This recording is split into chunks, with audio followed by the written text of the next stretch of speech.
ಮಹಿಳಾ ಅಧಿಕಾರಿ ಬಗ್ಗೆ MLC ರವಿಕುಮಾರ್ ಅವರು ಮಾತನಾಡಿರೋ ಮಾತನ್ನು ನಾನು ಖಂಡಿಸ್ತೀನಿ.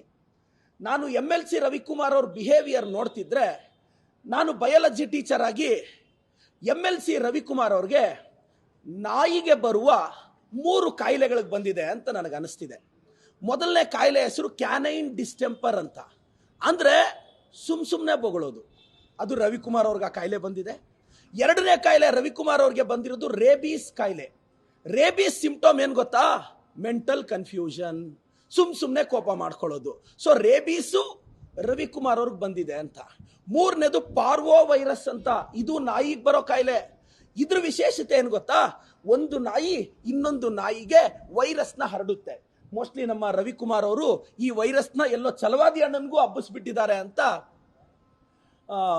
ನನ್ನ ಬಾಧೆ. ಇನ್ನು ವಿಧಾನ ಪರಿಷತ್ತಲ್ಲಿ ಇವ್ರು ಯಾರ್ಯಾರಿಗೆ ಈ ವೈರಸ್ ಹಬ್ಬಿಸ್ತಾರೋ ನನಗೆ ಗೊತ್ತಿಲ್ಲ. ನಾನು ಯಾಕೆ 3 ಕಾಯಿಲೆಗಳು ರವಿಕುಮಾರ್ ಅವ್ರಿಗೆ ಬಂದಿದೆ ಅಂತ ಹೇಳ್ತಿದ್ದೀನಿ ಅಂದರೆ, 3 ಬಿಟ್ಟವ್ರಿಗೆ 3 ಕಾಯಿಲೆನೇ ಬರೋದು.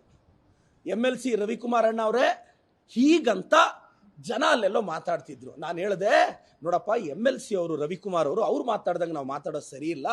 ನಾವು ರವಿಕುಮಾರ್ ಅವ್ರನ್ನ ಕೋತಿ ನಾಯಿ ಅನ್ನೋದೆಲ್ಲ ನಮ್ಮ ಸಂಪ್ರದಾಯ ಅಲ್ಲ. ನಾನು ಅವ್ರಿಗೆ ಬುದ್ಧಿ ಹೇಳಿದೆ, ಹಿಂಗೆಲ್ಲ ಮಾತಾಡಬಾರ್ದು.